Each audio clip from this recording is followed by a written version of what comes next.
इसमें मौजूद कब्रों की संख्या को लेकर लोगों में एक बात मशहूर है कि हर बार गिनती करने पर इसकी संख्या अलग होती है। इस खानकाह के उत्तरी हिस्से में एक पक्की कब्रिस्तान थी जिसके अंदर लगभग 75 कब्रें मौजूद हैं।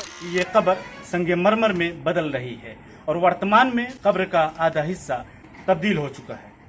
शिराज़े हिंद जौनपुर में शर्की और मुगल काल की ऐतिहासिक इमारतें आज भी अपनी पूरी आबोताब के साथ चमक और दमक रही है, जिनमें से कुछ इमारतें आज भी अच्छी हालत में हैं जो महफूज व आबाद है, मगर अधिकांश इमारतें बदहाली का शिकार हो चुकी हैं। आदाब, मैं हूं अजवद कासमी। आप देखना शुरू कर चुके हैं आजमगढ़ एक्सप्रेस की खास पेशकश जौनपुर नामा।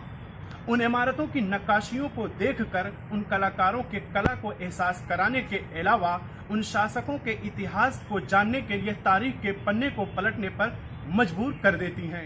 उन्हीं में से नगर के मोहल्ला उमर खां में जामियातुल शर्क बड़ी मस्जिद के उत्तरी गेट के निकट भव्य खानकाह है, जिसका अधिकांश हिस्सा गिरकर तबाह बर्बाद हो चुका है।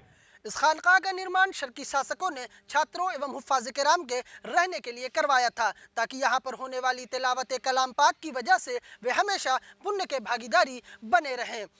इस खानकाह की पूरी जिम्मेदारी उस वक्त की सरकार की थी। वहीं इस खानकाह के उत्तरी हिस्से में एक पक्की कब्रिस्तान थी जिसके अंदर लगभग 75 कब्रें मौजूद हैं। इतिहासकारों की माने तो इस कब्रिस्तान के अंदर शर्की शासकों, मलिकाओं, शहजादों समेत खानदान के अन्य लोगों की कब्रें मौजूद हैं। इनमें से कुछ कब्रों पर शिलापट भी लगी हुई हैं, जिसकी वजह से इनके ऐतिहासिक महत्व का अंदाज़ा लगता है। इतिहासकारों की माने तो इस कब्रिस्तान में शरक़ी शासकों में सबसे नेकदिल और शिक्षा प्रेमी बादशाह इब्राहिम शाह शरक़ी की भी कब्र है, जिसका निर्माण पत्थरों से हुआ, लेकिन लंबा वक्त गुजर जाने की वजह से पिछले कई सालों से ये देखा जा रहा है कि ये कब्र संगमरमर में बदल रही है और वर्तमान में कब्र का आधा हिस्सा संगमरमर में तब्दील हो चुका है। हुसैन शाह शरक़ी का देहांत बंगाल में हुआ और उन्होंने अपने देहांत से पहले ये इच्छा जाहिर की कि मेरी लाश को जौनपुर में दफन किया जाए।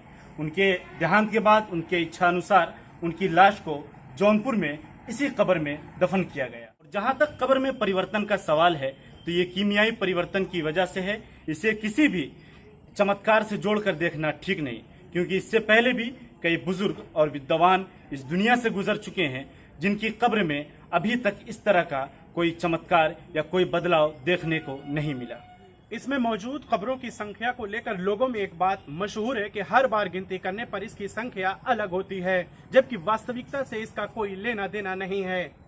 इस समय इतिहास के हामिल इस खानकाह को बतौर मकान इस्तेमाल किया जा रहा है, तो वहीं इस भव्य खानकाह और कब्रिस्तान को देखने के लिए देश विदेश से पर्यटक, इतिहासकार, शोधकर्ता आते रहे हैं। ये खानकाह इतिहास की एक अजीम सरमाया है, जिसके चारों ओर मौजूद गंदगी और बदबू जौनपुर वासियों के चेहरे पर एक बदनुमा दाग है, जिसे वर्तमान और भविष्य का इतिहासकार कभी फरामोश नहीं कर सकता।